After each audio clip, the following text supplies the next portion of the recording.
Lucia. He doesn't get sold after? I'm sorry? He doesn't get sold? Yeah. Much later. Yeah. That happy. Now,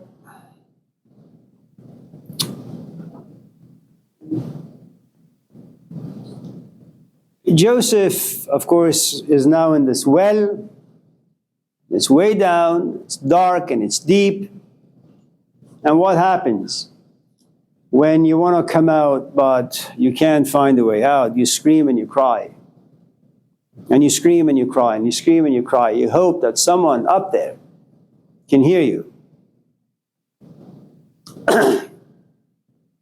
For those of you in this class who have ever fallen in love, but for some strange reason you can't be next to your companion, or you have lost a father or a mother that you loved, cared for, and there are moments where you just don't know what to do when you scream, or maybe there are certain parts of your life that are just not right, and you're just driving in the rain and you're just screaming. That's the well. That you want someone to hear you, you want to see what exactly it is that's bringing so much agony and frustration to your life, but no one has access. It's deep and it's dark, and it wants to come out, it just doesn't know how. So a couple of things you need to just remember, that this is just what we call the human condition. That all of us in this class have loved. We will grieve the loss of the things that we have loved. We desperately want them back, but we can't. We have no choice but to grieve their losses. Okay? You will scream, you will shout, you will cry, you will be in this dark well all by yourself. It is normal. You do not need therapy. Your best therapist is time and patience and good books as your companions and good friends.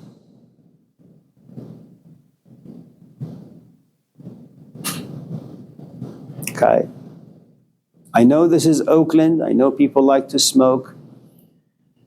Weed also has some benefits, but that's much later in your grief stage.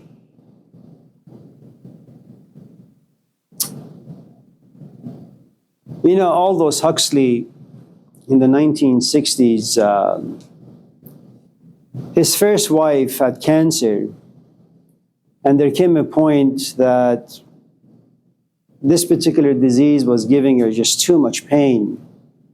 And Huxley gave her some drugs to ease the pain, and eventually she passed. He remarried, and after 8 years, he had cancer. To the point, very much like Sigmund Freud, it was just too much pain. And so he asked his wife if she could give him some LSD. She said yes, and then he passed.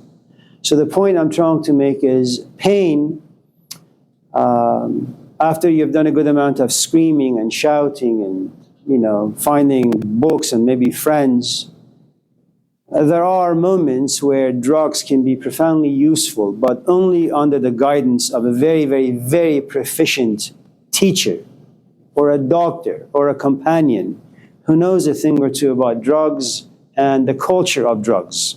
I'm not talking about Oakland culture, okay?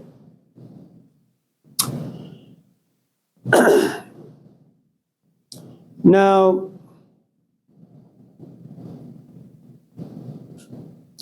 as Joseph is screaming, there is a shepherd that passes by, looks down into the well and says, "Oh, that's interesting. Let me drag this kid up." Drags him up, looks at him, says, "Wow, this guy's really a beautiful man. Look at his abs, biceps. He's like Cristiano Ronaldo. He's like the Greek gods. Maybe I should take him to Egypt and sell him." Do you know how many people have gone to school and have gotten their PhD in philosophy? Because they found something very attractive about Plato or Socrates.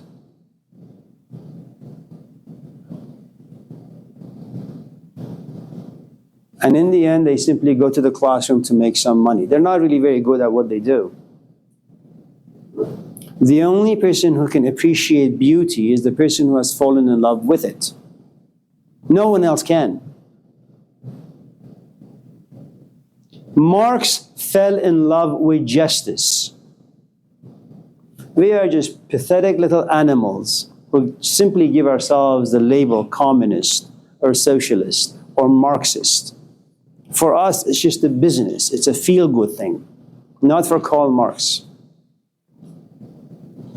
So the other thing you need to know about love is that it is only valued by the person who has fallen in love with the object. No one else. Everybody else uses it as if it's an item on a shelf to be exploited, to be used.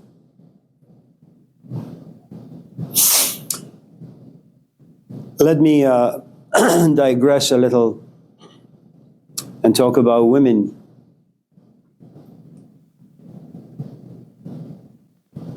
And I know some of you in this class know the story much better than I, but just to say a couple of things about women and perhaps how sacred they are, how sacred their body is.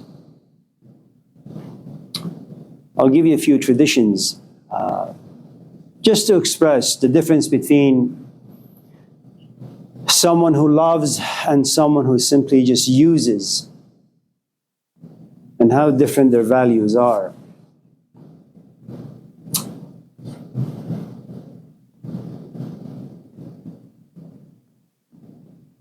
This first story comes from the Indian tradition, where God first creates man, or Adam, and man is walking around.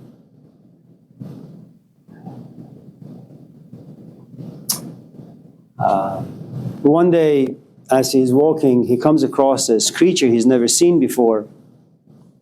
She has long hair. She has silky brown skin from Ethiopia. Dark, big, brown eyes like a cow. Beautiful, or maybe a deer. And he doesn't really know what to do with it. So he goes to God and says, I am amazed at what you have created. Can you tell me how you created this animal? And God looks at man and says, I created this woman from the heat of the sun and the softness of the moon, from the faithfulness of a horse and the cunningness of a fox, from the curviness of the branches of the trees, from the stars. Go home, hold her hand, go home, and appreciate this gift.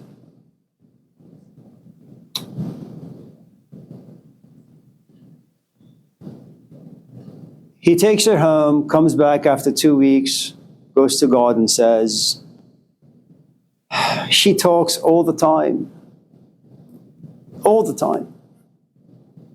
And she hangs on to me like a glue.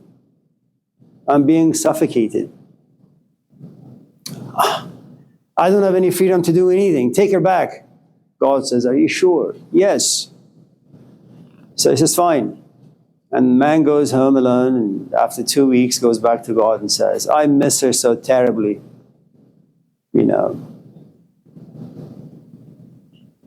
All the things that exist in her connect me to something I can't describe. She connects me to paradise, to God. Can I have her back? Sure.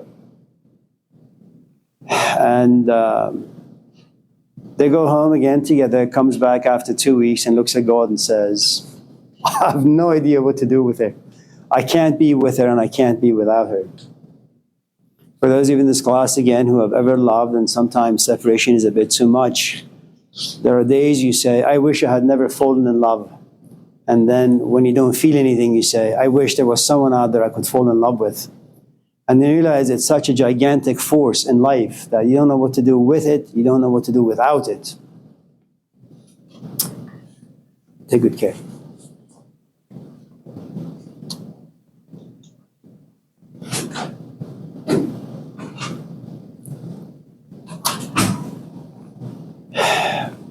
I'll just tell you one more story that comes from the Islamic tradition, and I'll spare you the rest of the traditions and what they have to say about women and how sacred they are.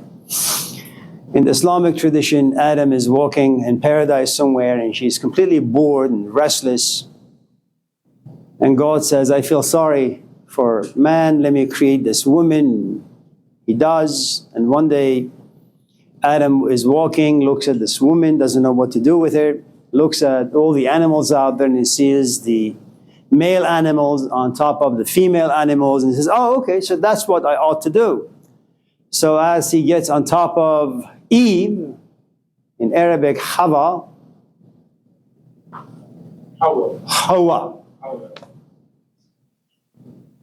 as he gets on top of her, Eve slaps Adam or this man and says, no, what are you doing? I'm a sacred creature. You can't just get on top of me. And he's very regretful. And he says, okay, what do I need to do? And all of a sudden, the angel Gabriel comes down, descends from paradise and looks at Adam and says, what do you want? And Adam says, well, I want this woman. He says, well, in this woman lives the entire mysteries of life. If you want this woman, you have to give 20 prayers to God, 20 prayers of thankfulness. And the point I'm trying to make is the way women were viewed many thousands of years ago versus the way women are viewed today. Even prostitution was the sacred art that, of course, we have lost. At any event, so remember, love can only be valued by those who have fallen in love, not anyone else. So the shepherd takes Moses or takes Joseph to Egypt and sells him.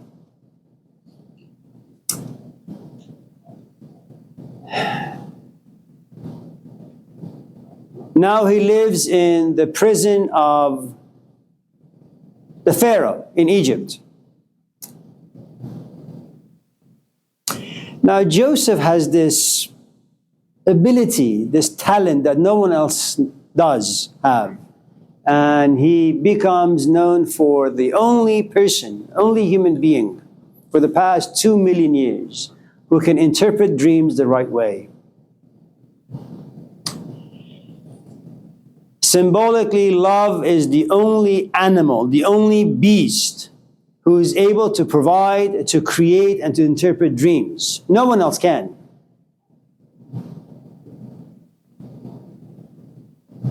If we go back to our good friend Michael's questions about who I am, what I should be, the only proper interpretation of who and what you are can only be given to you by your lover and no one else.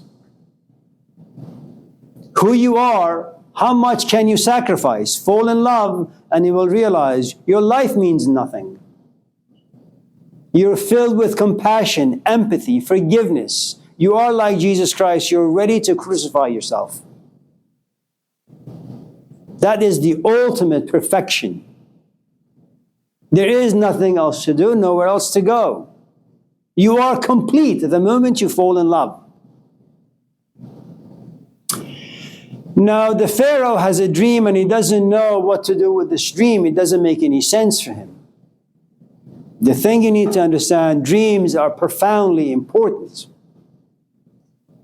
They're important because they either come from deep within, that has nothing to do with your everyday life, or they have something to tell you about your everyday life, or they have something to tell you about your spiritual life, your future. And what we have in the story from many thousands of years ago is, should any of us in this class have dreams, do not simply dismiss them. They are telling you something about yourself and your future and your life. Okay? When I was much younger than I am now, like 40 years ago. Ahmed, are you smiling? Allahu Akbar. As you know, I was working with this man for about 10 years or so. And once in a while, I get this urge of going to my journal. It was just dream journal. And once in a while, I look at all the dreams that I had. And he was, of course, the centerpiece of every single dream. And only 30, 40 years later, now that I read the book, I begin to understand tiny bits of what those dreams meant. But I couldn't decipher them way back then. I was much too young, lacked experience. But now the story is a little different. The point I'm trying to make is if you have dreams, just write them somewhere, keep them. And 50, 60 years from now, you'll kind of understand what they meant.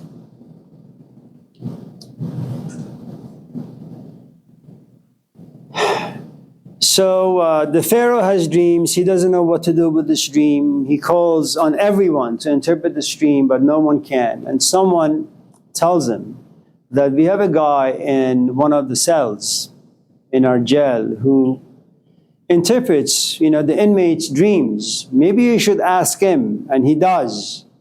And it's about 7 lean cows and 7 fat cows. And Joseph looks at the Pharaoh and says, listen, in Egypt there are going to be 7 years of famine where no one can have any food, any water. People are going to suffer. And then there are going to be 7 years of just people can have anything they want because it's plentiful. And that's exactly what happens. Now, the Pharaoh has a wife. And you don't have her name in the Old Testament, but you have her name in the Quran. Her name is Zulaykha. Zulaykha, thank you. By chance, when Pharaoh is having a conversation with Joseph, and remember, he looks at Joseph, he's not very attracted to Joseph at all. He is no Jacob. But as he is talking to Joseph, his wife Zulaykha comes in.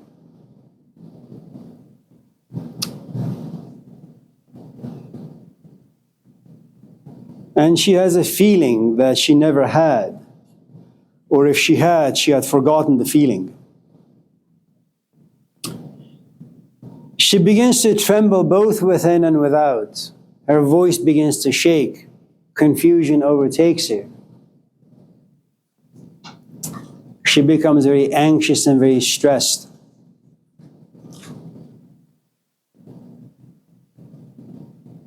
And she goes to, her palace, and she cries and she cries and she cries because she doesn't know what had just happened to her. When you fall in love, don't look for reasons. There are no explanations.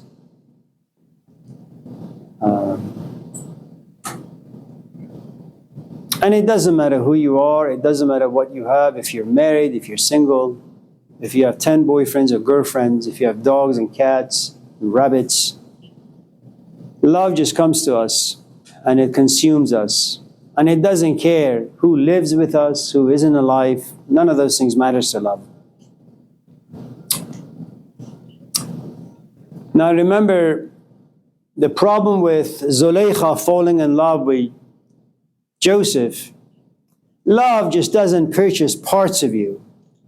It buys all of you.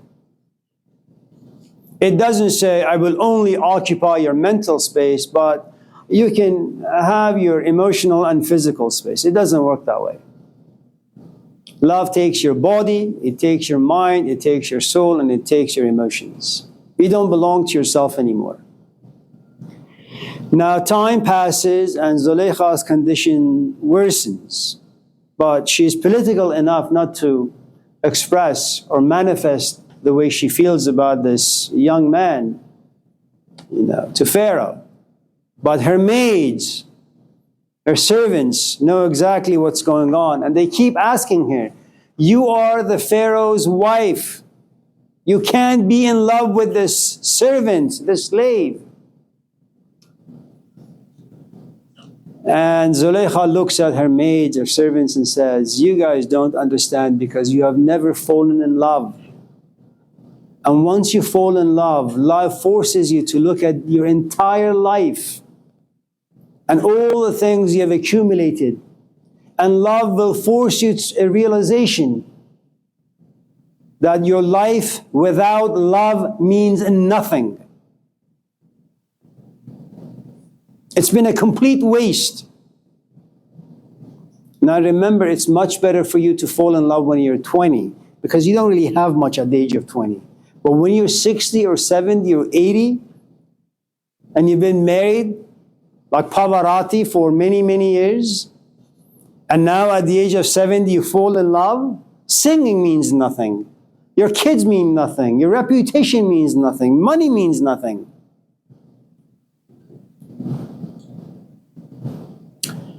Now, because Zulaykha knows that talking to people who don't understand love, who've never experienced love, talking is a waste of time.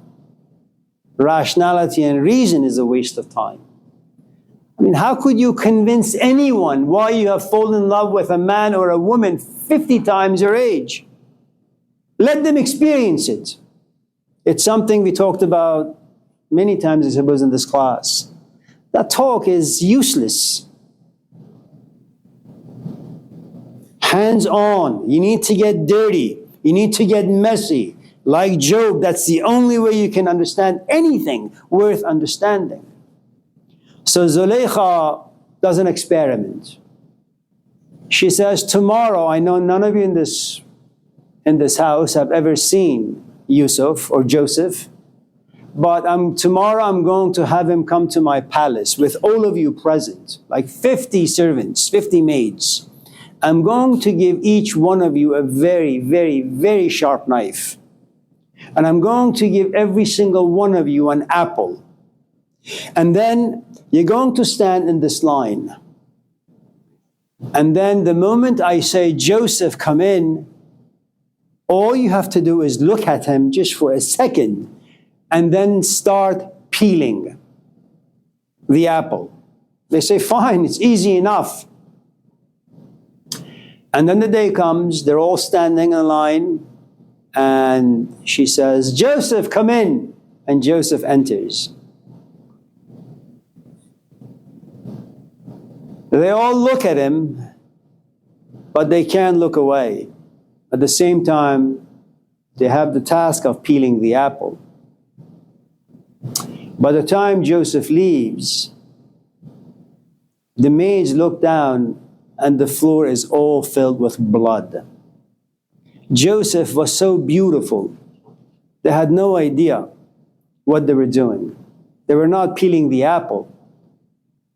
They were removing the skin from their flesh. Beauty. It separates you from life. Love. It separates you from life. Life is a home to our flesh and our desires of our flesh. Love is something that connects you to the transcendence, to God, to something that can't be expressed, can't be defined, can't be described. I mean, imagine, you and I have spent thousands of years giving birth to language, and yet life sometimes creates for you events that can't be expressed through language, through painting. It can only be expressed in solitude, in screaming, and in crying. That's all.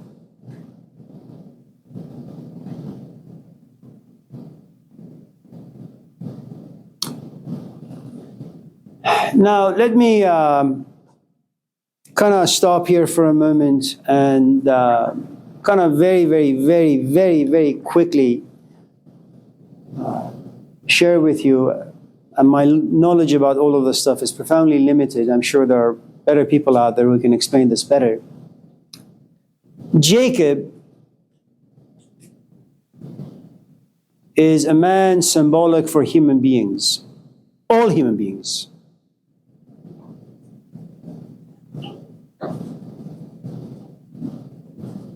You love a thing or two.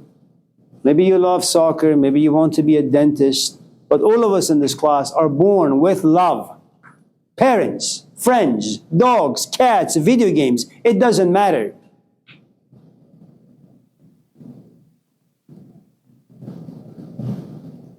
And like Jacob, all of us in this class, at some point, we will feel a loss, that we have lost something. We just don't know what it is.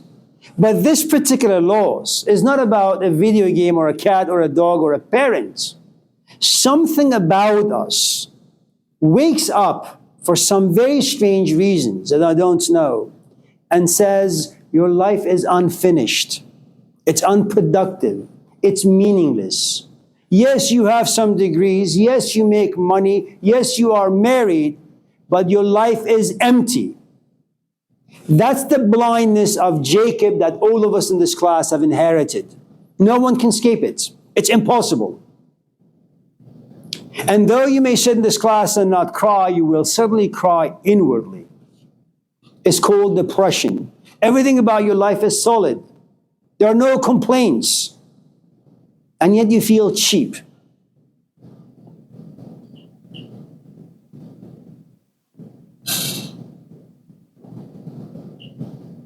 Okay? Now, sometimes you can see injustice. Sometimes you can see images from Palestine and you can feel that way. That your life has centered around you and there are bigger things in life than you.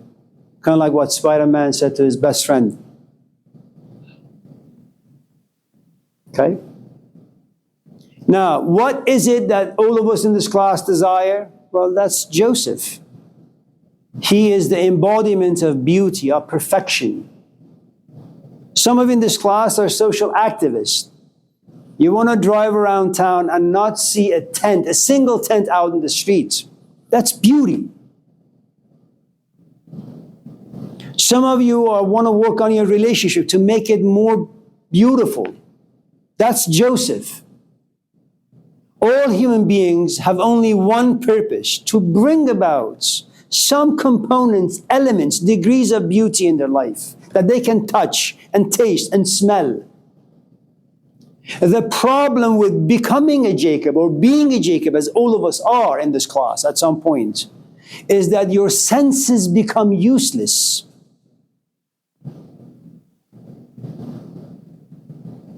Once your eyes go, there is nothing to look at, and there is nothing to desire.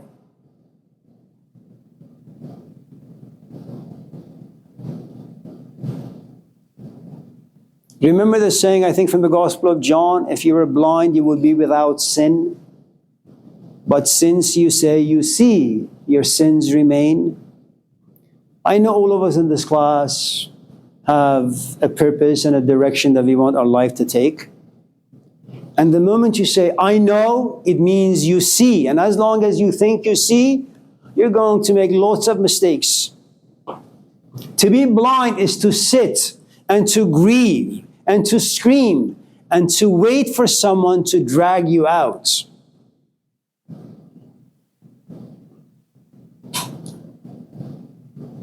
And that someone is not going to be anyone who functions through their senses.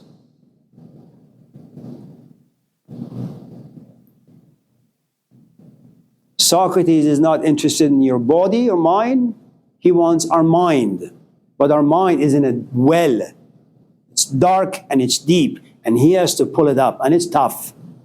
Because we see too much. We assume to know too much.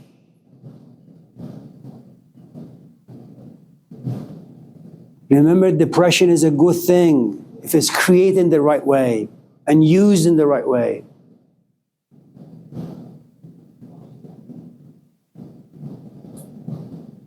Now, we are Jacob and we are down here. Joseph is beauty. He's up here.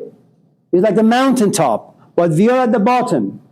Between the bottom and the top is a desert.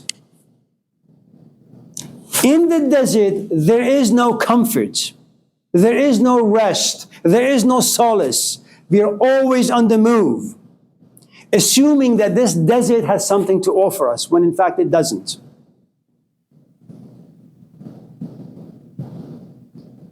At some point, our life, very much like Adam, it will get bored. It will want to sleep. It has no place to go. It can't find shelter, meaning anywhere.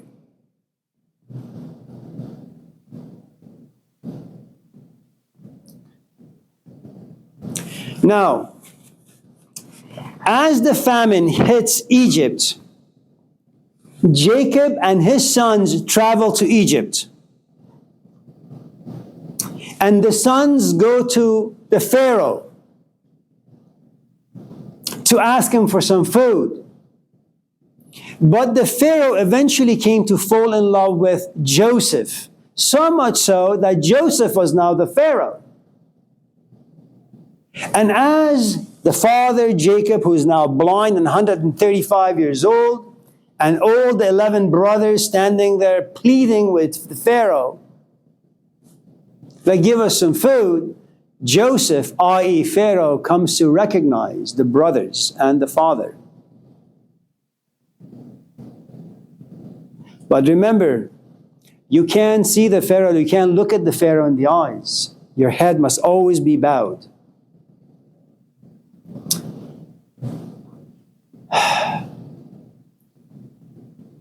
Joseph recognizes who they are.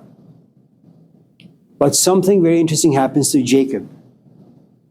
Jacob is blind, can't see. Joseph hasn't yet spoken, and yet he smells Joseph.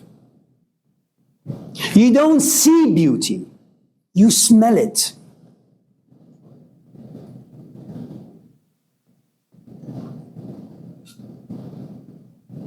If you want to know why you have fallen in love, your intellect is your vision. You want to figure things out through your mind's eye, but it's not possible. You have to be like a dog. Your nose begins to smell something beautiful, but your mind can't figure things out. And you know what Jacob does? He follows the smell. He doesn't allow the intellect, the whore of Athens, to interfere. I am going to be like a dog. I'm going to follow my nose. And he slowly walks towards a son that he assumed he had lost. By faith alone. You trust, you have faith in things you can't see and you can't explain and you can't express. And yet faith guides you.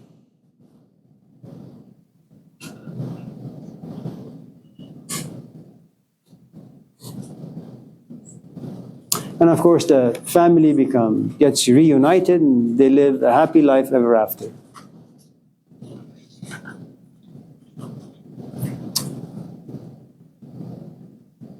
Does that work for you? I'm sorry? I totally forgot this was the question.